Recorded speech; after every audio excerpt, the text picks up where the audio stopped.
لائیں کہیں کہ ہمارا رب اللہ ہے، پھر اس پر جم جائیں۔ ان پر فرشتوں کا نزول ہوتا ہے، نہ کوئی غم کرو نہ خوف، خوشیاں مناؤ جنت کی جس کا تم سے وعدہ کیا گیا تھا۔ اللہ کی ربوبیت پر اطمینان جب انسان کو ہو جاتا، میرا رب اللہ ہے، ربی اللہ، انسان کے لیے نہ کوئی کھٹکا، نہ کوئی خطرہ، نہ کوئی خوف، نہ کوئی حزن۔ جو کچھ ہو رہا ہے کس کے اذن سے ہو رہا ہے؟ اللہ کے اذن سے۔ اللہ کے اذن کے بغیر پتا تک نہیں ہلتا۔ یہ کوئی اندھا بہرا مادہ نہیں ہے جس سے مجھے کوئی خوف ہو۔ اندھا بھینسا چلا آ رہا ہو اس سے تو ڈرنے کا ہر انسان کو ڈرنا چاہیے، نہ معلوم کس کو ٹکر مار دے۔ لیکن نہیں، اس کائنات کو چلانے والا ایک سمیع و بصیر خدا ہے، وہ جو میرا دوست ہے، میرا ولی ہے۔ اللہ ولی الذین آمنوا یخرجہم من الظلمات الی النور۔ اللہ اہل ایمان کا ولی ہے، ساتھی ہے، پشت پناہ ہے، مددگار ہے، حمایتی ہے۔ بتائیے جسے یقین ہو جائے کہ اللہ میرا مددگار، اللہ میرا محافظ، اللہ میرا پشت پناہ، اللہ میرا حمایتی، اس کے لیے کوئی خوف ہوگا؟ اس سے کوئی ڈر ہوگا؟ میں مثال دیا کرتا ہوں ایک بہت سادہ، پنجاب کے دیہات کی۔ تو بڑا چودھری ہے اور کوئی غریب کسان ہے۔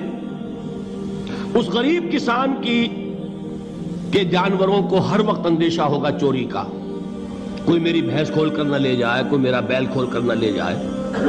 لیکن جس کے بارے میں یہ سب کو معلوم ہو کہ وہ جو بڑا چودھری ہے وہ اس کا دوست ہے، اس کی بچیا کو کوئی خوف ہوگا؟ اس کی بھینس پر کوئی ہاتھ ڈالے گا؟ اسے کوئی اندیشہ ہوگا؟ نہیں۔ کیوں؟ کہ وہ بڑا چودھری، بڑا اس کا یہاں کا سردار، جاگیردار، سب کو معلوم ہے وہ میرا دوست ہے، کوئی میرے خلاف اقدام نہیں کر سکتا۔ اس دنیا میں یہ چھوٹی سی بات اگر آپ کے دلی اطمینان اور سکون کا باعث بن سکتی ہے تو ذرا تصور کیجئے۔ میں لفظ تصور استعمال کروں گا صرف اس لیے کہ اس کا ہم جس کو کہتے ہیں ادراک اور شعور کر نہیں سکتے، اگر کے ساتھ کر سکتے۔ اگر یقین ہو کہ اللہ میرا مددگار اور یقین ہو کہ اللہ ہر آن میرے ساتھ ہے، پھر کوئی خوف؟ کس کا خوف؟ کوئی شے اللہ سے بالا تر ہے؟ کوئی قوت اس سے زیادہ طاقتور ہے؟ کوئی اس کے ارادے کو بدلنے والا ہے؟ کوئی اس کی مشیت کے آڑے آنے والا ہے؟ یہی بات ہے جو حضور نے فرمائی، یہ ایمان کا حاصل ہے لب لباب، کہ دیکھو اچھی طرح اس بات کو ذہن نشین کر لو، اگر تمام انسان مل کر تمہیں کوئی نقصان پہنچانا چاہے نہیں پہنچا سکتے، مگر جو کچھ اللہ نے لکھ دیا ہو، اور تمام انسان مل کر تمہیں کوئی نفع پہنچانا چاہے نہیں پہنچا سکتے، مگر وہ شے جو اللہ نے طے کر دی۔ آپ پھر میں کہوں گا ذرا طاری کیجئے، اسے فرض کیجئے، اسے سوچئے۔ اگر اس حدیث پر ہمارا دل ٹھکا ہوا ہو تو کسی سے ڈر ہوگا؟ یہ مجھے نقصان نہ پہنچا دے، یہ میری رپورٹ خراب نہ کر دے، یہ میری انکریمنٹ نہ رکوا دے، یہ میرا یہ نہ بگاڑ دے، یہ میرے یہ نقصان نہ پہنچا دے۔ اس کا ڈر، اس کا ڈر، اس کا خوف، اس کی خوشامد، اس کے لیے جا کر طرح طرح سے اپنی عزت نفس کو ذلیل کروانا اس کے سامنے، یہ سب کچھ کیوں کرتا ہے انسان؟ جب سمجھتا ہے کہ اس کے ہاتھ میں میرا کوئی نفع ہے، اس کے ہاتھ میں میرے لیے کوئی ضرر ہے، یہ مجھے کوئی غضب پہنچا سکتا ہے، یہ مجھے کوئی نقصان پہنچا سکتا ہے، یہ میرا کوئی کام بنا سکتا ہے، یہ میری کوئی ضرورت پوری کر سکتا ہے، اسی کا نام شرک ہے۔ جہاں آپ نے یہ سمجھا کہ غیر اللہ کے اندر کوئی طاقت موجود ہے، وہی شرک ہے۔ بتوں سے تجھ کو امیدیں، خدا سے نومیدی، مجھے بتا تو صحیح اور کافری کیا ہے؟ شرک تو یہ ہے۔ جس پر بھی تمہیں یہ خیال ہے، کلمہ ہے یہ کلمہ سوم، لا حول ولا قوت الا باللہ، ذرا اس پر دل کو کبھی اگر آپ تصور کریں، پھر فرض کریں، دل ٹھک جائے اس پر، کوئی طاقت نہیں۔ یہی بات تھی جو شیخ عبد القادر جیلانی رحمۃ اللہ علیہ نے اپنی وصیت میں اپنے بچے سے کہی. 11ویں دینے والے ہیں، لیکن حضرت شیخ عبد القادر جیلانی کی وصیت اور تعلیمات کو کتنے لوگ ہیں تو جانتے ہو؟ یہ جن مقامات تک پہنچے ہیں وہ کس چیز کی بدولت پہنچے ہیں؟ انہوں نے جو پیغام دیا وہ کیا تھا؟ اے میرے بچے، جس طریقے سے قرآن مجید میں حضرت لقمان کی نصیحتیں جو ہے نقل کر دی گئی ہیں، میں یہ عرض کروں گا بالفرض اگر قرآن حضرت عبد القادر جیلانی کے بعد نازل ہوا ہوتا تو شیخ عبد القادر کی یہ نصیحتیں بھی قرآن میں درج ہوتی. اتنی اونچی نصیحتیں ہیں.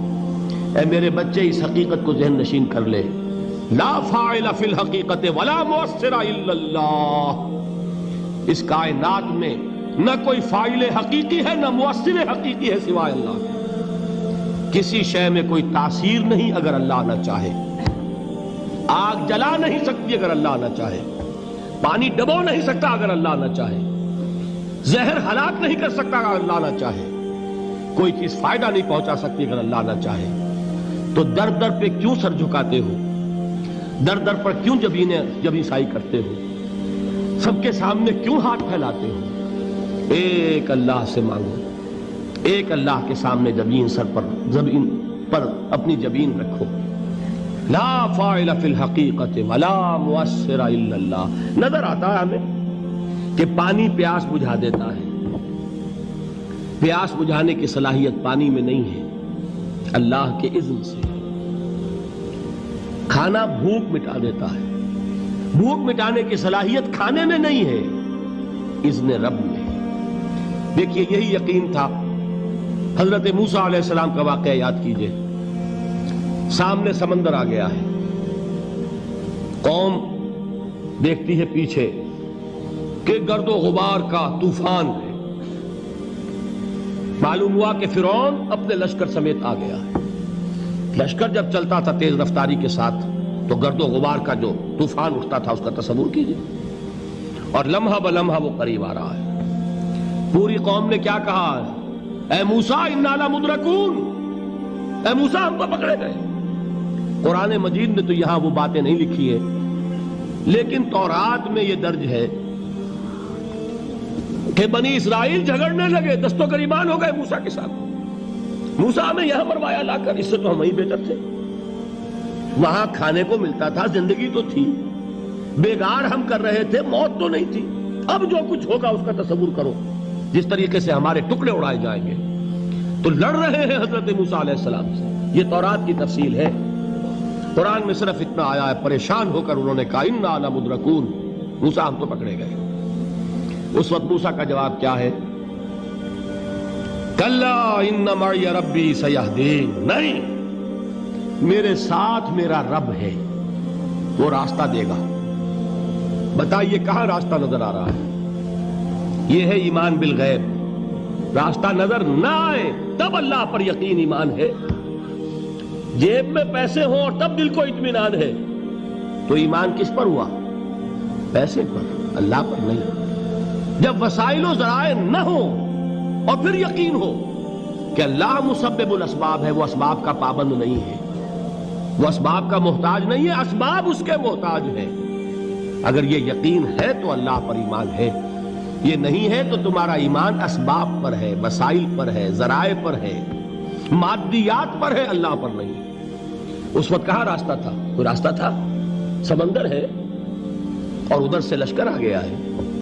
کلا ان معی ربی سیہدین. اب دیکھیے ایمان کہہ دینا آسان ہے، ہوا معکم اینما کنتم. جہاں کہیں بھی تم ہوتے ہو اللہ تمہارے ساتھ ہوتا ہے. لیکن اس کا یقین قائم ہو جائے تو زمین و آسمان کا فرق واقع ہو جائے.